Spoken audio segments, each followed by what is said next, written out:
இப்போ பெரிதினும் பெரிதுகள் அப்படின்னு நீங்க ஒரு கருத்தை இங்க சொல்றீங்கன்னு வச்சுங்க, எதிரில் ஒரு குரல் கேட்க, பெருசா வாழ்ந்து கீழ்ச்சிட்டாராங்க, எல்லாம் ஒரு நாள் போறான், 6 அடி நிலம் சொந்தம், அதுல என்ன பெரிய பெருசு வேண்டிருக்கு, கல்லறையில் என்ன பெருசு சிறுசா இருக்குது, இவனுங்களுக்கு வேற வேலையே இல்லை, ஒரு குரல் கேட்குமா கேட்காதா?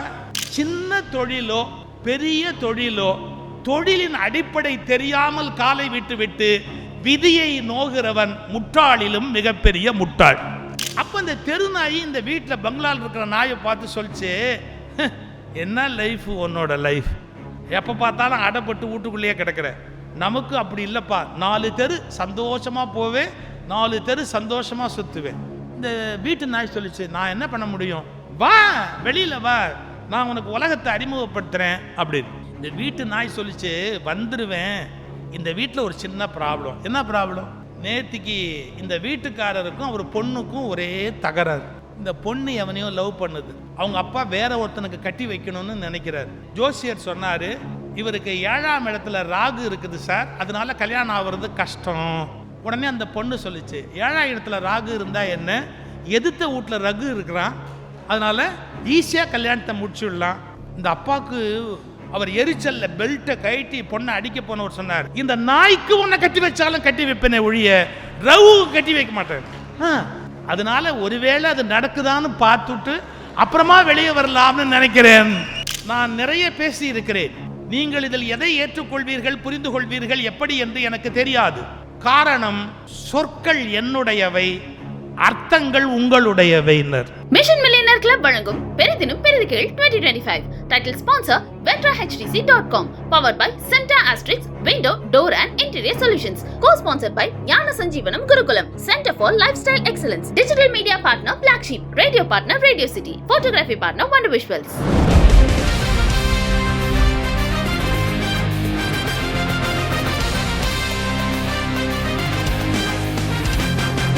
மிஷன் மில்லியனர் கிளப் பெரிதினும் பெரிதுகேல் 2025 நிகழ்ச்சிக்கு உங்களை அன்புடன் வரவேற்கிறோம். எல்லோருக்கும் என்னுடைய அன்பான வணக்கங்கள். கனவுகளோடு தான் எல்லா மனிதர்களும் வாழ்கிறோம்.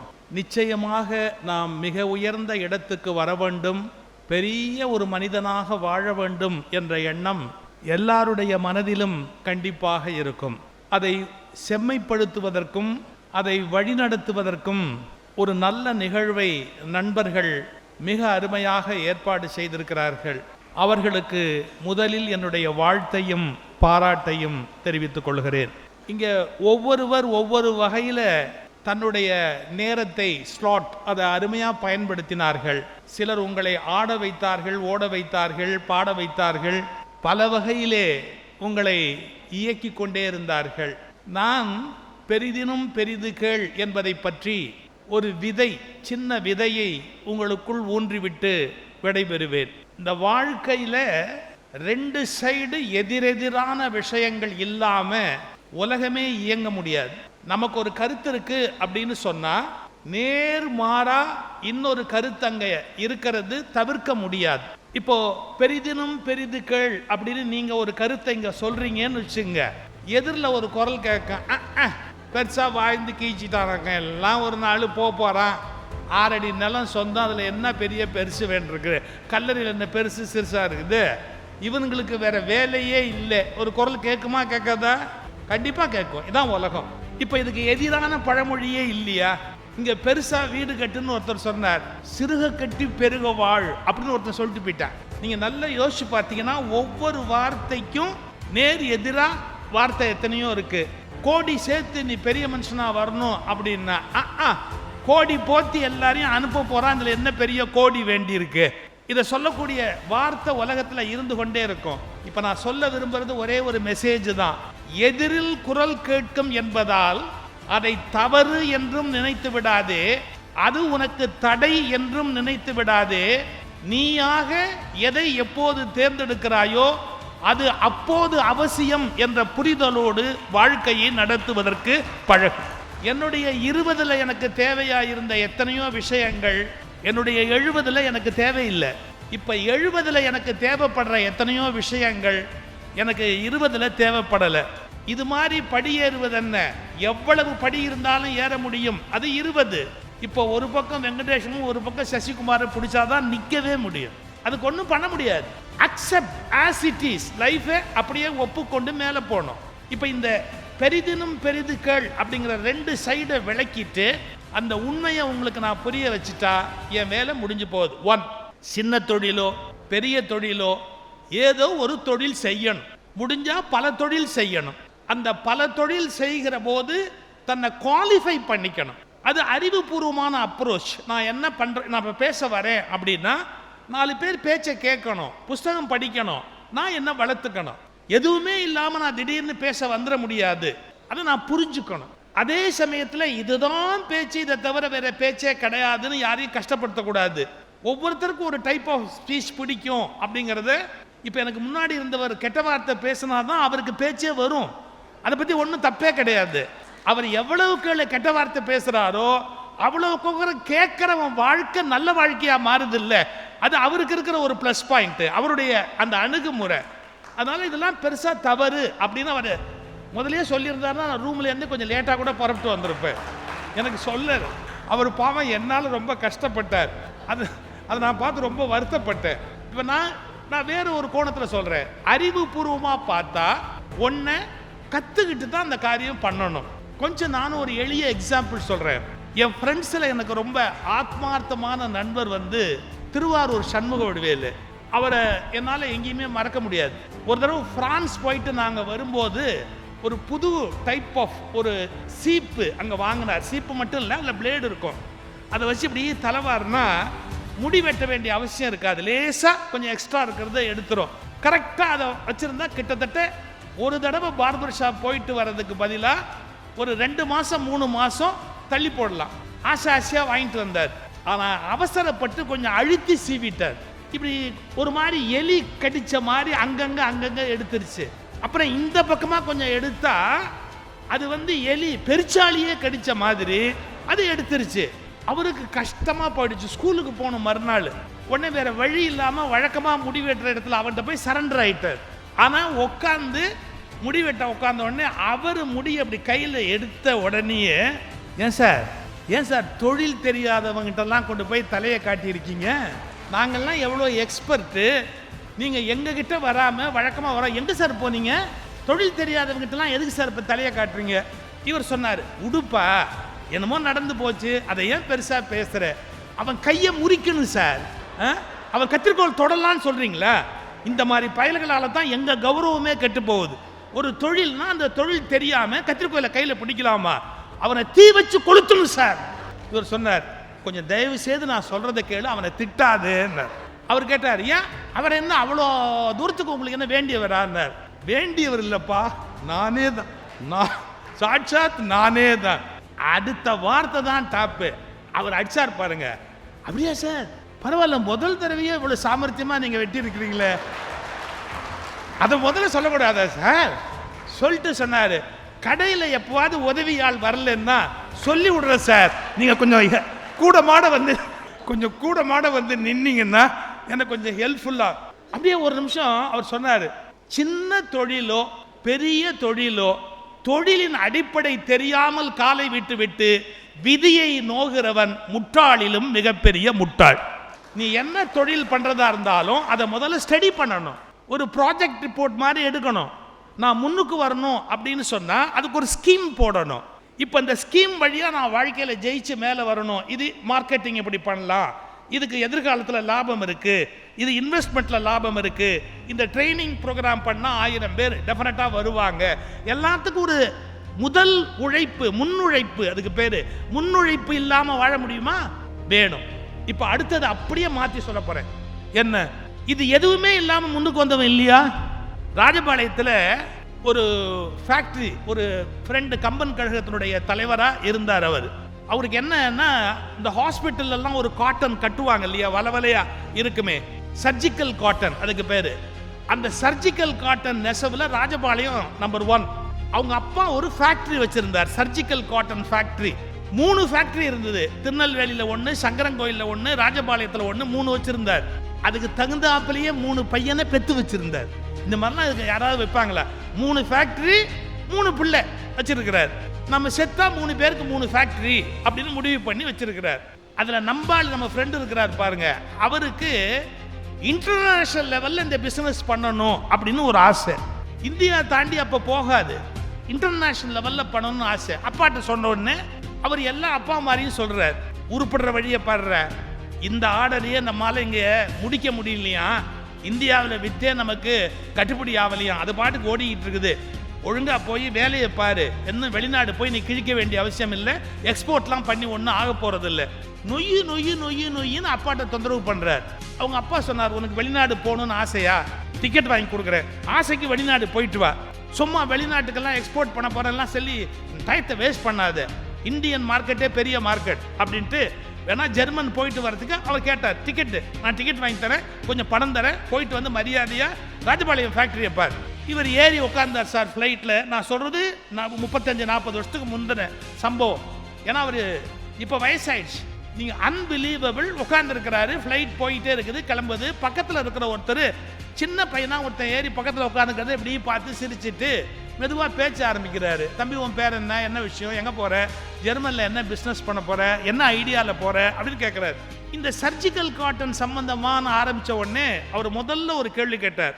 வேர்ல்டு லெவலில் இந்த சர்ஜிக்கல் காட்டன் அதிகமாக பர்ச்சேஸ் பண்ணுற நபர் யாருன்னு உனக்கு தெரியுமா? வேர்ல்டு லெவலில் அதிகமாக இதை பர்ச்சேஸ் பண்ணுறது யாருன்னு உனக்கு தெரியுமா? தெரியாது. இந்தியன் ப்ராடக்டை வெளிநாடுகளில் வாங்குறது இல்லை, ஏன்னு உனக்கு தெரியுமா? தெரியாது. அதுல எவ்வளவு பர்சன்டேஜ் வெளிநாட்டுக்கு அனுப்புற போது லாபம் கிடைக்கும் உனக்கு தெரியுமா? தெரியாது. ஏன்னா ஒண்ணுமே தெரியாம நீ பாட்டுக்கு வெளிநாட்டுக்கு வர்றேன்னு வர்றியே, ஒரு பிளானிங் வேண்டாம், ஒரு ஐடியா வேணாம். ஜெர்மனியில் எந்த கம்பெனியை பார்ப்ப, அதெல்லாம் நான் ஒண்ணுமே பிளான் பண்ணல சார் அப்படின்னு. அவர் சிரிச்சுக்கிட்டே சொன்னார், உன்ன மாதிரி ஒரு முட்டாளை நான் உலகத்தில் பார்த்ததே இல்லை, எதையுமே நீ பிளான் பண்ணல அப்படின்னு. சரி ஒழிஞ்சு போகுது. வேர்ல்டுலேயே சர்ஜிக்கல் காட்டன் ஜாஸ்தியாக வாங்குற ஆளு நான் தான். உலகத்திலேயே சர்ஜிக்கல் காட்டன் பர்ச்சேஸில் நான் தான் நம்பர் 1. உனக்கு ஒன்றுமே தெரியல, சின்ன குழந்தை மாதிரி இருக்கிற. நான் ஜெர்மனியில் இறங்கி உன்னை என் கெஸ்ட் ஹவுஸுக்கு போய் சொல்கிறேன், அங்கே வெயிட் பண்ணு. கெஸ்ட் ஹவுஸில் போய் உட்காந்தார். எங்கள் ஸ்டாஃபை அனுப்புகிறேன், உன்னை எஜுகேட் பண்ணுவாங்க. ஒரு 6 நாளில் எல்லாத்தையும் கற்றுக்க. அப்புறமா நான் சொல்கிறபடி கரெக்டாக இங்கே நீ இந்தியாவில் மில்லு போடு. அந்த குவாலிட்டியில் நீ எடுத்து கொடுத்துட்டா நான் நீ மொத்தமாக வாங்கிக்கிறேன், நீ ஒன்றும் கவலைப்படாதேன்னு. நீங்கள் நம்பவே முடியாது. அவர் இந்தியாவுக்கு வந்து அவருடைய ஆட்களே மிஷினை எரெக்ட் பண்ணி 6 மாதம் ஓட வச்சு குவாலிட்டியை ஆக்கி அதை நேரடியாக அவங்களே பர்ச்சேஸ் பண்ணி மல்டி மில்லியனராக மாறினார். கொஞ்சம் யோசிச்சு பாருங்க. தொழில் தெரியாமல் ஏண்டா இறங்குறேங்கிறது நியாயமான கேள்வி. இது எதுவுமே இல்லை, உனக்கு அதை கொடுக்கணும்னு பிரபஞ்சம் தீர்மானம் பண்ணிட்டா பக்கத்து சீட்டில் பைத்தியக்காரனா உட்காந்து.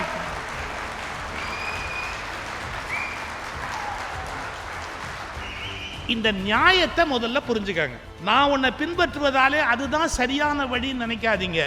நான் சரியான வழியில் போகிறேன், ஆனால் இன்னொருவருக்கு இந்த பிரபஞ்சம் உதவ வேண்டும் என்று நினைத்தால் தன் விருப்பப்படி உதவும். அதெல்லாம் கஷ்டம். இங்க ஆர்கியூ பண்ணாதீங்க, கவலைப்படாதீங்க, எதையுமே யோசிக்காது. நம்ம வேலையை நம்ம பார்க்கலாம், அவன் வேலையை அவன் பார்க்கலாம். அவனுக்குன்னு ஒரு வழி எழுதியிருக்கு, நமக்குன்னு ஒரு வழி எழுதியிருக்கு. இவ்வளவுதான் வாழ்க்கை. கொஞ்சம் கொஞ்சம் யோசிக்கணும். இப்போ நம்ம லெவல் கொஞ்சம் அறிவை பயன்படுத்துகிறோம். என்ன பண்ணணும்னா நம்ம வியாபாரத்தில் முன்னுக்கு வரலாம் அப்படின்னு கொஞ்சம் யோசிக்கிறோம். இது பாருங்க, சேலத்தில் நரசூஸ் இருக்குல்ல, நரசூஸ் எப்படி மிகப்பெரிய பணக்காரரானார் அப்படிங்கிறது அவருடைய லைஃப் படித்தவங்களுக்கு தெரியும். சின்ன வயசில் காப்பி பொட்டலம் போட்டு மளிகை கடையில், டீ கடையில் கொண்டு போய் விற்பார். 50 கிராம் பேக்கெட்டு.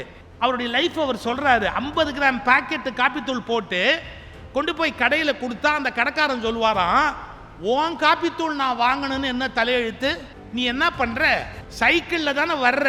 ஆமாம், எனக்கு அங்கே கீரை வாங்கணும், பீன்ஸ் வாங்கணும், நீ வரும்போது அதெல்லாம் வாங்கி கொண்டாந்து என் வீட்டுக்கு வேணுங்கிறத கொடுத்தா உன் காப்பித்தூள் வாங்கிக்கிறேன். செய்யணும் சார், வேற வழி கிடையாது, மார்க்கெட்டிங் பிடிக்கணும். அதனால டவுன்லேருந்து கண்டதையும் வாங்கி வச்சுக்கிட்டு ஒவ்வொரு கடைக்காரனுக்கு வேற என்னென்ன வேணுமோ அதையும் கொடுக்குற போது ஒரு இன்சிடென்ட் எழுதுறாரு. ஒரு கடைக்காரருடைய ஒய்ஃபு மட்டும் புருஷனை பார்த்து கேட்டாங்களாம், உனக்கு கொஞ்சமாவது மனசு இருக்குதா, பச்சை புள்ள அந்த புள்ள, அதை வாங்கிட்டு வா இதை வாங்கிட்டு வான்னு இம்சை பண்றியே, அந்த குழந்தைய பாரு, அது முகம் வேத்து வடியுது, இருடா நான் டீ போட்டு தரேன் அப்படின்னு இவருக்கு டீ போட்டு கொடுத்துட்டு புருஷனை பார்த்து சொன்னாங்களாம், இருந்தாலும் உன் கல்லு நெஞ்சு இப்படி இருக்கக்கூடாது. ஒரு சின்ன பிள்ளைய போட்டு பாடா படுத்துறியே. நல்லா யோசிச்சுக்கோங்க. 50 கிராம் காப்பி தூளை விற்கிறதுக்கு அவர் அவ்வளோ கஷ்டப்பட்டார். ஆனால் பின்னால் நீங்கள் பார்த்தீங்கன்னா பல 100 கோடி டாக்ஸ் கட்டுறார். இன்கம் டாக்ஸு பல 100 கோடி கட்டுகிற மனிதரா வாழ்க்கையில் உயர்றார். இந்த டேர்னிங் பாயிண்ட் எப்போ நடந்ததுன்னு கேட்டான். ஒரு நாள் டிவி பார்த்துக்கிட்டே இருக்கிறார். டிவியில் திடீர்னு என்னமோ ஒன்று ஓடுது, பிரேசிலில் கடும் மழை, பிரேசிலில் கடும் மழை அப்படின்னு. இப்போ நீங்களும் நானும் பார்த்தா என்ன பண்ணுவோம்? அதோடு முடிஞ்சு போச்சு. பிரேசிலில் ஏதோ மழை பெய்யுது, அவ்வளோதான். நம்ம ஊரில் பெஞ்சா லீவாவது விடுவான். இது பிரேசிலில் பெய்யுது. இவர் மட்டும் டிவி ஆஃப் பண்ணிட்டு அவருடைய மேனேஜரை கூப்பிட்டு, இந்த மாதிரி ஊர் உலகத்தில் எங்கெங்கே காப்பி கட்டை கிடைக்குதோ எல்லாத்தையும் வாங்க. சார் வாங்கலாம் சார், ஸ்டாக் பண்ணுறதுக்கு நம்மக்கிட்ட கோடவுன் கிடையாது, கட்டு வேகமாக டெம்பரவரியாக எவ்வளவு கோடவுன் கட்ட முடியுமா கட்டு. சார் என்ன பண்ணுறீங்க நீங்கள்? யாரையாவது ஒரு பெரிய தொழிலதிபரை கேட்டிங்களா? இந்த மாதிரியான விஷயத்தில் ஆலோசனை கேட்டீங்க? நான் சொல்கிறேன் கட்டு. ஷெட்டு போட்டார், கட்டினார். ஊர் உலகத்தில் எங்கே காப்பி கொட்டை கிடைச்சாலும் வாங்கி வச்சார், அடிக்கிட்டார். ஒரு காலத்துக்கு பிறகு காப்பி கொட்டையே அவைலபிள் இல்லை உலகத்தில்.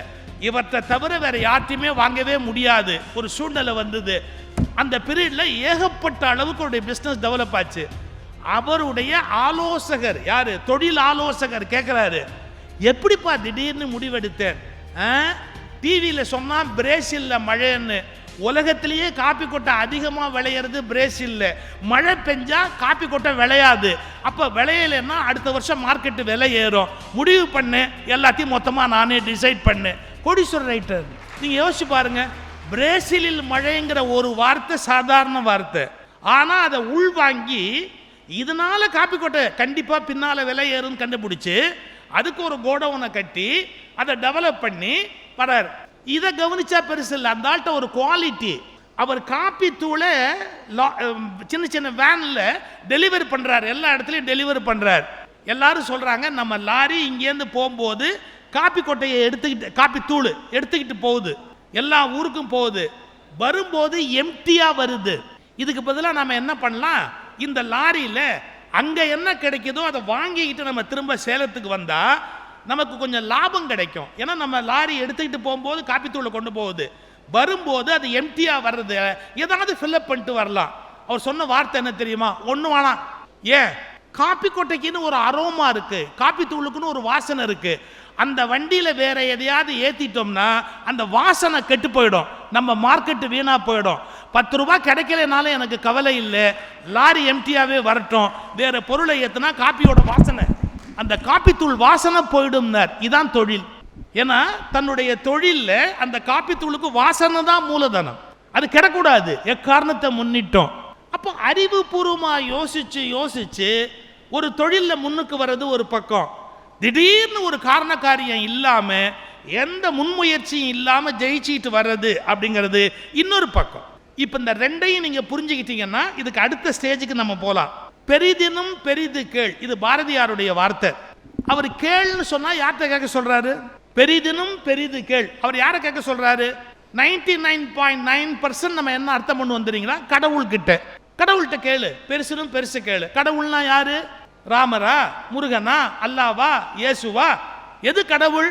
உலகத்தில் கணக்கெடுத்தா 10 லட்சம் கடவுளுக்கு மேலே இருக்குது. எந்த கடவுள்கிட்ட போய் கேட்கறது? அப்போ நம்ம ஒன்று புரிஞ்சுக்கணும், நீ எந்த கடவுளிடத்தில் எது கேட்டாலும் உன் மனத்திடம்தான் நீ கேட்கிறாயே ஒழிய அங்கு இருக்கிற கடவுள்களுடைய பெயரினாலேயோ வடிவத்தினாலேயோ அர்த்தமில்லை. இந்த வார்த்தை புரிஞ்சுட்டா போறோம். நீ எந்த கடவுளிடத்தில் எது கேட்டாலும் உண்மையில் உன்னுடைய ஆழ்மனத்திடம்தான் நீ அந்த கோரிக்கையை வைக்கிறாய். அப்ப ஸ்ட்ரைட்டா ஆழ்மனசுக்கிட்டே வச்சுட்டா என்ன, அந்த மனசோடைய பேசிட்டா என்ன, அந்த ஆழ்மனம் பிரபஞ்சத்தோட லிங்க் உடையது. இதுல கேட்டா நேரா அங்க கம்யூனிகேட் ஆகும், அங்கேருந்து அது சாங்ஷன் ஆகும். அப்போ அதை நாமளே முயற்சி பண்ணா என்ன முடியும்? எல்லாத்துக்கும் ஒரு ஃப்ரீக்வன்சி இருக்குல்ல. ஒரு தடவை அறிவொளின்னு பேராசிரியர் பேசும்போது சொன்னார், பாருங்க, கார்ல ஒருத்தர் ஏறுறார், ஏறி டப்புன்னு கார் கதவை சாத்துறார். நல்ல கவனிங்க, கார் கதவை சாத்திட்டு கண்ணாடி ஏத்திட்டார். வெளியிலேருந்து அவர் கத்துறாரு. என்ன கத்துறாரு?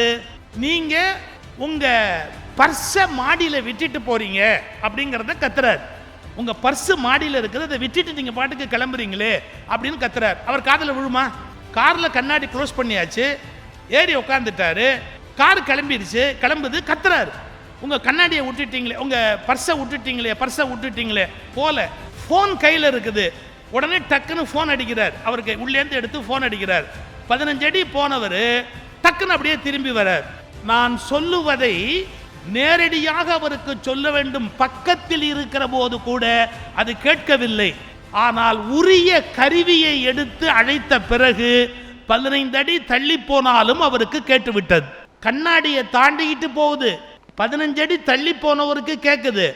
பக்கத்திலேயே இருந்தாலும் கண்ணாடி மூடிடுச்சுன்னா சொல்றது கேட்க மாட்டேங்குது.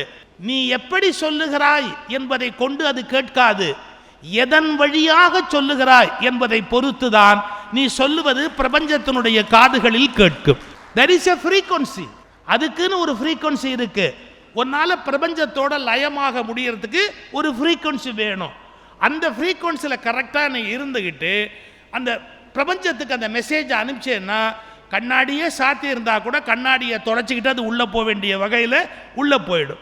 இது தெரியாமல் தான் பல பேர் நானும் கத்துறேன், இங்கேருந்து கத்துறேன், அங்கேருந்து கத்துறேன், திருப்பதிக்கு போய் கத்துறேன், அங்கே போய் கத்துறேன், இங்கே போய் கத்துறேன். நீ எங்கே போய் கத்துனாலும் பரவாயில்ல, அந்த வேவலன்ஸில் அது அங்கே போய் சேரணும்ல அந்த இடத்துக்கு. அந்த கருவியை கையாளு. அந்த கருவி என்ன? உன் மனத்தை குவித்து கொண்டு அதன் வழி அந்த செய்தியை அனுப்புகிற போதுதான் அது போக வேண்டிய இடத்திற்கு போய் சேருகிறது. ஸோ இதுக்கு நம்ம சில பயிற்சிகள் மேற்கொள்ளணும். Best time early morning, best time early morning 4 to 6. அதில் சுவாசத்தை ஒழுங்குபடுத்துறது. சுவாசத்தை ஒழுங்குபடுத்திக்கிட்டு கம்யூனிகேட் பண்ணோம் அப்படின்னு சொன்னால் போக வேண்டிய விஷயம் போக வேண்டிய இடத்துக்கு போய் சேர்ந்துடும். ஏன் 4 to 6னா பிரபஞ்சத்தில் மற்ற அலைவரிசைகள் கம்மியாக இருக்கும். ஸோ சின்ன சின்ன முயற்சி தான். அப்போ மனதிலிருந்து போகிற அந்த கருத்து போக வேண்டிய இடத்துக்கு போய் சேருது. இது ஒன்று. பெரிதினும் பெரிது கேள். உண்மை. இப்போ நான் ஒரு வார்த்தை சொல்லட்டுமா? பெரிதினும் பெரிது கேள்னு பாரதி சொல்லும் போது சொசைட்டிலேருந்து ஒரு வார்த்தை வரும். என்ன? பேராசை பெருநஷ்டம். இதுக்கு கவுண்டர் ஆர்குமெண்ட் இருக்கா இல்லையா? பேராசை பெருநஷ்டம். அப்புறம் இன்னும் சொல்லுவா, இருக்கிறத வச்சு பிழைக்கிறதுக்கு பாருப்பா, எதுக்கு நீ அனாவசியமா வெறுங்கையில் முழம் போட்டு வேட்டி இல்லாமல் திரியுற அப்படின்பா. அதாவது என்ன இருக்கோ அதை வச்சு வாழு, சிறுக கட்டி பெருக வாழ். என்ன இருக்கோ அதில் வாழ்ந்தா போறாதா? இப்போ நீங்கள் என்ன பண்ணுவீங்க? பெருசாகணும்னு ஒரு பாரதி சொல்றாரு, இன்னொருத்தன் சொல்றான் அதெல்லாம் வேணா, இருக்கிறத விட்டு பறக்கிறதுக்கு பார்த்து இருக்கிறதையும் இழந்துடாது அப்படின்னு ஒருத்தன் யோசனை சொல்கிறான். இப்போ நம்ம இன்னொன்று யோசிக்கணும். என்ன? பெரிதினும் பெரிதுனா என்ன பொருள் அப்படின்னு கண்டுபிடிக்கணும். நான் அதுக்கு முன்னாடி ஒரு இடத்துக்கு போயிடுறேன். நான் ஒரு முறை வேதாத்ரி மகரிஷியினுடைய இதை பற்றி பேசிக்கிட்டு இருந்தேன். அதில் ஒரு வார்த்தை வருது, ஆசைப்படுவது தவறல்ல, பேராசைப்படுவது தவறுன்னு மகரிஷி வாக்கியத்தில் ஒன்று இருக்குது அவருடைய இந்த பொன்மொழிகளில். நான் சொல்லும்போது ஒருத்தர் சொன்னார், எனக்கு புரியும்படியாக சொல்லுங்கள் சார், ஆசைக்கும் பேராசைக்கும் எங்கே வித்தியாசம் இருக்குது? அவனுக்கு அது ஆசைன்னு தெரியறத இன்னொருத்தன் பேராசைன்னு சொல்ல மாட்டானா? நீங்கள் பாட்டுக்கு பேசிக்கிட்டே போகிறீங்களே, ஆசைக்கும் பேராசைக்கும் என்ன வித்தியாசம்னார். நல்ல வேளை எனக்கு சரியான ஒரு கதை ஞாபகத்துக்கு வந்தது. தெருவில் தெரு நாயின்னு 4 இருக்கும், அது 10 பேரை கடிக்கும், அது வேற விஷயம். தெரு நாயின்னு 4 இருக்கும். வீட்டில் பணக்கார வீட்டில் சில நாய் வளர்த்துக்கிட்டு இருப்பான், 1-2 வளர்த்துக்கிட்டு இருப்பான். இந்த தெரு நாயும் வீட்டில் இருக்கிற நாயும் பேசுகிறத எப்பாவது பார்த்துருக்கீங்களா? தெரு நாய் அந்த பங்களாவில் இருக்கிற ஒரு கதவு இருக்குல்ல, அதில் இத்தனோண்டு இடைவெளி இருக்கும் பார்த்தீங்களா, அது வழியாக அப்படி குனிஞ்சு பேசும். தெரு நாயும் குனிஞ்சு பேசும், ஒன்றுக்கு ஒன்று கம்யூனிகேட் பண்ணிக்கணும், ஏதோ ஒரு விஷயத்த சொல்லிக்கும். அப்போ இந்த தெரு நாய் இந்த வீட்டில் பங்களாவில் இருக்கிற நாயை பார்த்து சொல்லிச்சு, என்ன லைஃப் உன்னோட லைஃப், எப்போ பார்த்தாலும் அடைப்பட்டு வீட்டுக்குள்ளேயே கிடக்கிற, நமக்கு அப்படி இல்லைப்பா, 4 தெரு சந்தோஷமாக போவேன், 4 தெரு சந்தோஷமாக சுற்றுவேன், உனக்கு எப்போ பார்த்தாலும் பெடிகிரி பிஸ்கட் மட்டும்தான் போடுவான், நமக்கு அப்படி இல்லை, குப்பை தொட்டிக்கு குப்பை தொட்டி வெவ்வேறு சாப்பாடு, நான் சாப்பிட்ற மாதிரிலாம் உன்னால் சாப்பிடவே முடியாது, என்ன லைஃப் என்ன லைஃபு, நான் எப்படி என்ஜாய் பண்ணுறேன்னு தெரியுமா? இந்த வீட்டு நாய் சொல்லிச்சு, நான் என்ன பண்ண முடியும், வா வெளியில் வா, நான் உனக்கு உலகத்தை அறிமுகப்படுத்துகிறேன் அப்படின்னு. இந்த வீட்டு நாய் சொல்லிச்சு, வந்துடுவேன், இந்த வீட்டில் ஒரு சின்ன ப்ராப்ளம். என்ன ப்ராப்ளம்? நேற்றுக்கு இந்த வீட்டுக்காரருக்கும் அவர் பொண்ணுக்கும் ஒரே தகராறு.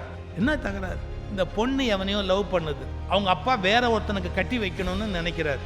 ஜாதகத்தை கையில் எடுத்துட்டு ஜோசியர் சொன்னார், இவருக்கு 7ஆம் இடத்துல ராகு இருக்குது சார், அதனால கல்யாணம் ஆகிறது கஷ்டம் அப்படின்னு. உடனே அந்த பொண்ணு சொல்லிச்சு, 7ஆம் இடத்துல ராகு இருந்தால் என்ன, எதிர்த்த வீட்டில் ரகு இருக்கிறான், அதனால ஈஸியாக கல்யாணத்தை முடிச்சுடலாம். எனக்கு அவனை பிடிக்குது, அவனுக்கு என்ன பிடிக்குது, எதுக்கு ராகுவை பார்க்குறீங்க, ரகுவை பாருங்க, கல்யாணத்தை முடிச்சிடலாம். இந்த அப்பாவுக்கு இப்போல்லாம் நம்ம ஜாதியை விடமாட்டோம்ல. அவர் எரிச்சல்ல பெல்ட்டை கழட்டி பொண்ணை அடிக்க போனவர் சொன்னார், இந்த வேலையை வச்சுக்காது, நம்ம சாதி என்ன அவன் சாதி என்ன.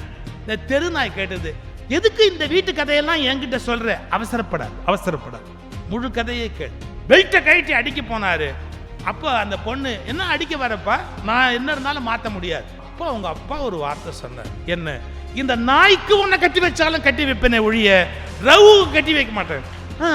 அதனால ஒருவேளை அது நடக்குதான்னு பார்த்துட்டு அப்புறமா வெளியே வரலாம்னு நினைக்கிறேன்.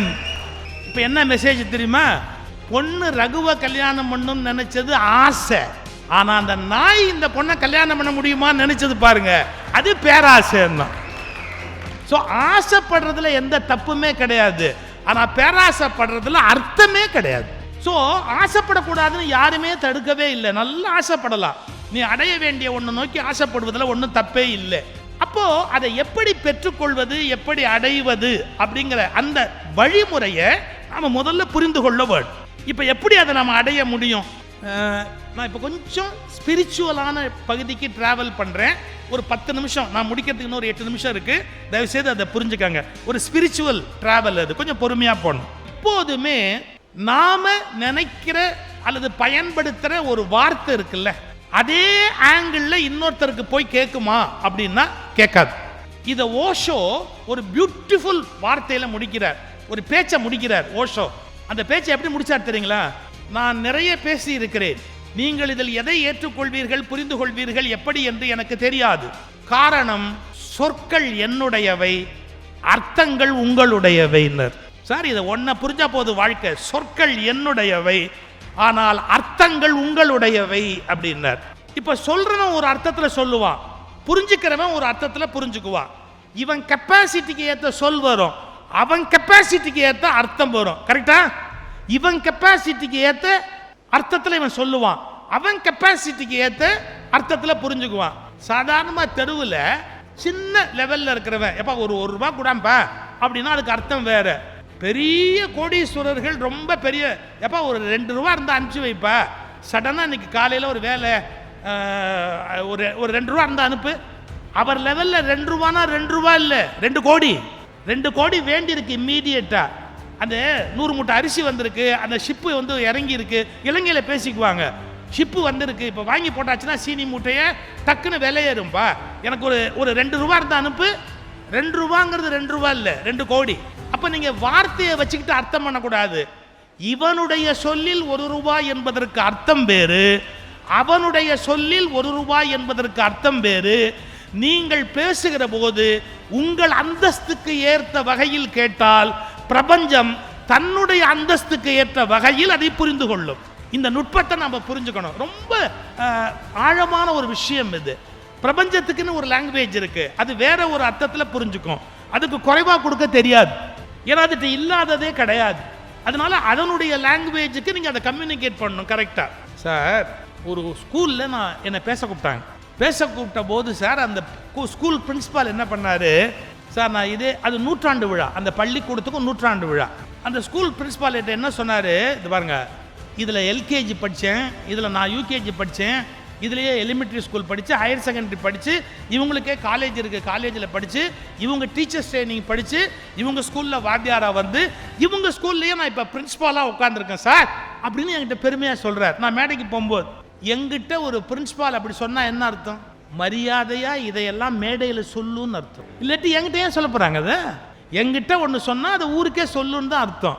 நான் உடனே மேடையில் பேசுகிறேன், டே தம்பி, உங்கள் பிரின்ஸ்பால் இங்கேயே எல்கேஜி படித்தாராம், யூகேஜி படித்தாராம், ஹைஸ்கூல் படித்தாராம், காலேஜ் படித்தாராம், இங்கேயே அவர் பிரின்ஸ்பால் ஆகிட்டாரா அப்படின்னு சொல்கிறேன். அப்போ ஒரு +2 பையன் அடுத்தவனை ஒரு குத்தி நான் அவனை கேட்டேன், என்னடா சொல்கிறேன்? சார், நான் சொன்னால் இவன் நம்ப மாட்டேங்கிறான் சார், இங்கே படித்தவனுக்கு வேலை கிடைக்காது, நான் எவ்வளோ தடவை சொன்னேன் சார், இங்கே படித்தா வேறு எங்கேயும் வேலையே கிடைக்காது, ஏதோ இவங்களா பார்த்து போட்டு கொடுத்தா தான் உண்டுன்னு சொன்னால் கேட்க மாட்டேங்கிறான் சார், ஏதோ பெரிய மனுஷன் நீங்களாவது சொல்லுங்கன்னா. இப்போ நான் என்ன அர்த்தத்தில் சொன்னேன், அவன் என்ன அர்த்தத்தில் எடுத்துக்கிட்டான்? நீங்க இப்ப புரிஞ்சுக்கங்க, சொற்கள் என்னுடையவை, அர்த்தங்கள் அவருடையவை. இதுதான் வாழ்க்கை. இப்ப பெரிதினும் பெரிது கேளுங்கிறதுக்கு சொல், அதுக்கு அர்த்தத்தை நீங்க எப்படி கண்டுபிடிப்பீங்க? நான் சொல்றது ஒரு பியூட்டிஃபுல் அனாலிசிஸ். முதல்ல ரிலீஜியஸாக போகிறேன், அப்புறம் ஸ்பிரிச்சுவலாக என் பண்ணுறேன். ரிலீஜியஸாக ஒரு கதை இருக்குது. அதாவது பெருமாள் வந்து வாமன அவதாரம் எடுத்து 3 அடி உயரத்துக்கு வந்தார். மகாபலி சக்கரவர்த்தி, மகாபலி சக்கரவர்த்தினா பாகுபலின்னு அர்த்தம். மகாபலி சக்கரவர்த்தியை வந்து பார்த்தாரு. ஏழையா இவர் அந்தான வடிவத்தில் வந்த உடனே என்ன வேணும் உனக்கு அப்படின்னு கேட்டாரு. அவர் உடனே என்ன, எனக்கு ஒரு 3 அடி மண் இருந்தால் சௌரியமாக இருக்கும், ஒரு 3 அடி மண் தானமாக கொடு அப்படி. அவர் அரசர் நினச்சிக்கிட்டாரு, என்ன ஒரு 3 அடி மண் கேட்குறான், கொடுத்துட்டு போவோமே அப்படின்னு. அவன் 3 அடின்னு எதை அர்த்தம் பண்ணான், அரசன் 3 அடின்னு எதை அர்த்தம் பண்ணான், அவனுக்கு தெரிஞ்சது இந்த பூமி, இதில் ஒரு 3 அடி மண் கேட்குறாரு, கொடுத்துட்டு போவோமே அப்படின்னு 3 அடி மண் தர்றேன் அப்படின்னா. தாரவாத்து கொடுக்கும்போது அப்படி கையில் படும்போது இவர் அப்படியே வாமனன் திருவிக்கிரமனா அவதாரம் எடுத்தார். சார் நான் இதை சொல்லணும்னு பிளான் பண்ணி வரல, இங்கே விளம்பரத்தில் வாமனனை காமிச்சு என்னை கெடுத்துட்டாங்க. அதை பார்த்த உடனே நான் நினைக்கிற கருத்துக்கும் அதுக்கும் அதை பார்த்த உடனே திடீர்னு எனக்கு அந்த தாட் தோணுச்சு. நல்ல கவனிங்க, 3 அடின்னு பாகுபலி சக்கரவர்த்தி எதில் அர்த்தம் பண்ணிக்கிட்டான், மண்ணில் அவன் கணக்கில் அர்த்தம் பண்ணிக்கிட்டான். அவன் 3 அடியை எப்படி அர்த்தம் பண்ணிக்கிட்டான், அவன் கணக்கில் அர்த்தம் பண்ணிக்கிட்டு வெறிய வடிவத்தை எடுத்து வானத்தில் ஒரு அடி பூமியில் ஒரு அடின்னு கையை வச்சுட்டு இன்னும் ஒரு அடி எங்கடா பாக்கி இருக்குது அப்படின்னா என்ன புரியுது? மனிதர்கள் அவர்கள் கணக்கில் பேசும்போது இறைவன் தன்னுடைய கணக்கில் வேறு ஒரு திட்டத்தை வகுத்துக் கொள்ளுகிறார்.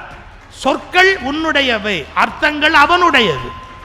அப்போ நீங்க அவனுக்கு அது போயிடுச்சுன்னு வச்சுக்கோங்க, கரெக்டா அந்த நீங்க என்ன விரும்புறீங்க அப்படிங்கிற கருத்து மேல போயிடுச்சுன்னு வச்சுக்கோங்க, அதன் பிறகு நடக்கக்கூடிய அற்புதங்கள் உலகத்துல தனி. அதாவது நான் கொஞ்சம் வந்து முழுக்க ரிலீஜியஸா ஒத்துக்க மாட்டேன். முழுக்க தானே முன்னுக்கு வர்ற மோட்டிவேட் பண்ணி கஷ்டப்பட்டு தானே முன்னுக்கு வர்றது வாய்ப்பு குறைவுன்னு சொல்வேன். ஏன், நீங்க என்ன பண்ணினாலும் சில சமயத்தில் எல்லாத்தையும் பிரபஞ்சம் கெடுத்துரும், உங்களுக்கு சாதகமாக இல்லாமல் கூட போயிடும். ஸோ அது வேணும்னு சொன்னால் நாமளும் உழைக்கணும், நம்ம மனசை அந்த பிரபஞ்சத்தோட பொருத்திக்கிட்டு அதனுடைய அனுசரணையோட இன்னும் எவ்வளோ வெற்றிகரமாக வளரணுமோ அப்படி வளரணும். ஒரு இடம் சொல்கிறேன் பாருங்க, நமக்கே பல சமயம் நம்ம தகுதி தெரியாமல் குறைவாக பேசுவோம். நம்ம தகுதி என்னன்னு தெரியாது. ஒரு சந்தர்ப்பம் சொல்லட்டுமா? திருவாவடுதுறை ராஜரத்னம் பிள்ளைன்னு நாதஸ்வரத்தில் ஒரு எக்ஸ்பர்ட் இருந்தார் தெரியுங்களா? திருவாவடுதுறை ராஜரத்னம் பிள்ளை, அவர் தான் இந்தியாவிலேயே நாதஸ்வரத்தில் டாப் நம்பர் 1. ஜனாதிபதி அவர் முன்னாடி உட்காந்துருக்கணும், வெறும்னா உட்காந்துருக்கணும், அப்படி டாப். அவர் ஒரு தடவை உட்காந்துருக்கிறார். அவர் கச்சேரிக்கு அந்த காலத்தில் எவ்வளோ வாங்கியிருக்கிறாரு அப்படின்னு நீங்கள் கேட்டிங்கன்னா, முதல்ல அந்த காலத்தில் கச்சேரிக்கு 100 ரூபாங்கிறது பெரிய விஷயம். 100 ரூபா ரொம்ப பெரிய விஷயம். ஏன், 100 ரூபானா பவுன் 1 ரூபா கூட கிடையாது. பவுன் 4 அணா 5 அணான்னு வித்த காலம். அப்போ 100 ரூபா வாங்குறாருன்னா எவ்வளோ பெரிய விஷயம் யோசிச்சு பாருங்க. அவ்வளோ ஒரு கச்சேரிக்கு 100 ரூபா வாங்குவார் ராஜரத்னம் பிள்ளை. அவர் உட்காந்துருக்கிறார். ஒரு கோடீஸ்வரன் வர்றான், எங்கள் வீட்டு கல்யாணத்துக்கு நீங்கள் இந்த நாதஸ்வரம் வாசிக்கணும் அப்படின்னா, தேதி என்ன, நமக்கு காலியாக இருக்கா பாரு அப்படின்னார். இருக்கு. அவன் அடுத்த கேள்வி கேட்டார் அந்த பணக்காரர், என்ன உங்களுக்கு சன்மானம் பேமெண்ட்டு எவ்வளோ கொடுக்கணும் அப்படின்னு கேட்குறான். வெளிப்படையாக சொல்கிறதுக்கு ராஜரத்னம் பிள்ளைக்கு விருப்பம் இல்லை. 100 ரூபான்னு சொல்லும்போது அவருக்கு வேண்டியவன் வேண்டாதவன் ஒரு 4-5 பேர் எதிரில் இருக்கிறான். இந்த இன்கம் டேக்ஸுக்கு லெட்டர் எழுதுறதுக்குன்னு சில பேர் பிறந்திருப்பான், ஒரு 4-5 பேர் உட்காந்துருப்பான் வேண்டாதவன். இவர் என்ன யோசிச்சாரு, இவங்களுக்கு எதிரில் நாம் வாங்குற சன்மானத்தை சொன்னோம்னா வயிறு எரிவாங்க அப்படின்னு என்ன பண்ணார், ஒரு துண்டு காகிதத்தை அப்படி எடுத்து அந்த காகிதத்தில் தான் எவ்வளோ வாங்குவோன்னு 100 ரூபா அப்படிங்கிறத அப்படி லேசாக எழுதி அந்த அந்த அது அப்படி இப்படி நீட்டினார். வாயால் சொல்ல விரும்பலை, நீட்டினார். அவர் இப்படி பார்த்துட்டு, ஜாஸ்தி தான், பரவாயில்ல, உங்களை விட்டால் யார் வாசிக்க போகிறா அப்படின்ட்டு இது பாருங்கள், பர்ஸிலேருந்து 100 ரூபா எடுத்து இவருக்கு கொடுத்துட்டு, அட்வான்ஸ் இங்கே வச்சுக்கங்க, மிச்சம் அப்புறம் தரேன்னார். இவருக்கு ஒன்றுமே புரியல. நமக்கு மொத்த பேமெண்ட்டு 100 ரூபா எழுதணும், கொடுத்துட்டான், அட்வான்ஸ் இப்போ தரேன் அப்புறமா தரேங்கிறாருன்னு. அவர் போனதுக்கப்புறம் காயத்தை பார்த்தா ஒரு சைஃபர் இவர் கூட போட்டார். 100க்கு பக்கத்தில் ஒரு சைஃபர் கூட போட்டார். 1000. அவர் 1000க்கு அக்செப்ட் பண்ணிட்டு போனார். என்ன அர்த்தம் தெரியுங்களா? தன் வித்தையின் விலை 100 என்று ராஜரத்னம் பிள்ளை நினைத்தார். அவர் வித்தையின் விலை 1000 என்பதை ஒரு விபத்து தான் அவருக்கு காட்டி கொடுத்தது. நீங்க நம்ப முடியுமா? என்னடா இது, 1000 ரூபாய் கொடுக்கறதுக்கு ரெடியா இருக்கிறான், நாம போய் பிச்சைக்காரத்தனமா 100 ரூபாய்க்கு பேசிக்கிட்டு இருக்கிறோமே அப்படின்னு. நம்மளோட வேல்யூ என்ன, நம்ம எவ்வளவு பெரிய ஆளு அப்படிங்கிறது பல சமயம் நமக்கு தெரியாம போயிடும். இதைத்தான் பாரதி நினைவூட்டுறார். நீ எவ்வளவு பெரிய ஆளு, உனக்குள்ள எவ்வளவு பெரிய பொக்கிஷம் கொட்டி கிடக்குது, எவ்வளவு பெரிய உலகம் உங்ககிட்ட வந்து கிடக்குது. அப்படி இருக்கும்போது நீ போய் ஏன் ரொம்ப குறைவா உன்னை நீ சொல்லிக்கிற? நீ உன் தகுதி தெரியல, ஆனா மற்றவங்களுக்கு உன்னுடைய தகுதி தெரியுது. இவர் 100ங்கிறார், அவன் 1000 கொடுக்கறதுக்கு ரெடியா இருக்கிறான். இதெல்லாம் மனசுல வாங்கிட்டு இந்த வார்த்தையை நீங்க கொஞ்சம் ஜபம் பண்ணுங்க. பெரிதினும் பெரிதுகள்னு சொன்னா அகல நீளத்துல பெருசா இருக்கிறதுங்கிற அர்த்தம் இல்லை. அப்ப அது பேராசையை தூண்டுறது ஆயிடாதா? அதுக்கு விடைய சொல்லி முடிச்சிடுறேன். அது பேராசையை தூண்டுறது ஆகாது. பாருங்க, இந்த உலகம் எதை பெரிது என்று நினைக்கிறதோ, அது ரூபாயில் இருக்கலாம், நிலத்தில் இருக்கலாம், காரில் இருக்கலாம், ஸ்டேட்டஸில் இருக்கலாம். இந்த உலகம் எதை பெருசுன்னு நினைக்குதோ அதை விட பெரியது எதுவோ அதை பிரபஞ்சத்திடம் கேள். நீங்க எப்பவுமே 10,000க்கு 1,00,000 நினைச்சுக்க வேண்டாம். நீங்க எதை பெருசுன்னு நினைக்கிறீங்களோ அதை விட பெருசு எதுங்கிறது பிரபஞ்சத்துக்கு தெரியும். அதை புரிந்து கொண்டு கேளுங்கிறது தான் அதுக்கு இருக்கிற அர்த்தம். அப்போ அது ஸ்பிரிச்சுவலா மாறிடுது. வெறும் மெட்டீரியலிஸ்டிக்கா இருந்த தாட்டு பியூர்லி ஸ்பிரிச்சுவல் ஆயிடுது. நான் ஒருவேளை இந்த வீட்டை பெருசுன்னு நினைக்கலாம், ஆனா பிரபஞ்சத்தினுடைய அர்த்தத்தில் எனக்கு அரண்மனை காத்திருக்கலாம், யாருக்கு தெரியும்? அதனால நீ கேட்கும்போது இந்த பாருப்பா, சொற்கள் என்னுடையவை, அர்த்தங்கள் உன்னுடையவை அப்படின்னு பரம்பொருள்கிட்ட ஒப்படைச்சு அல்லது பிரபஞ்ச பேராற்றல்ல ஒப்படைச்சிட்டு பெரிதினும் பெரிது கேள். எனக்கு பெருசுன்னு தெரிஞ்சு நான் சொல்றேன், உனக்கு எது பெருசுன்னு தெரியுதோ அதை எனக்கு கொடு அப்படின்ற அந்த லிங்கை ஏற்படுத்திட்டீங்க அப்படின்னா மெட்டீரியலிஸ்டாக்கும் யூ ஆர் சக்சஸ்ஃபுல்.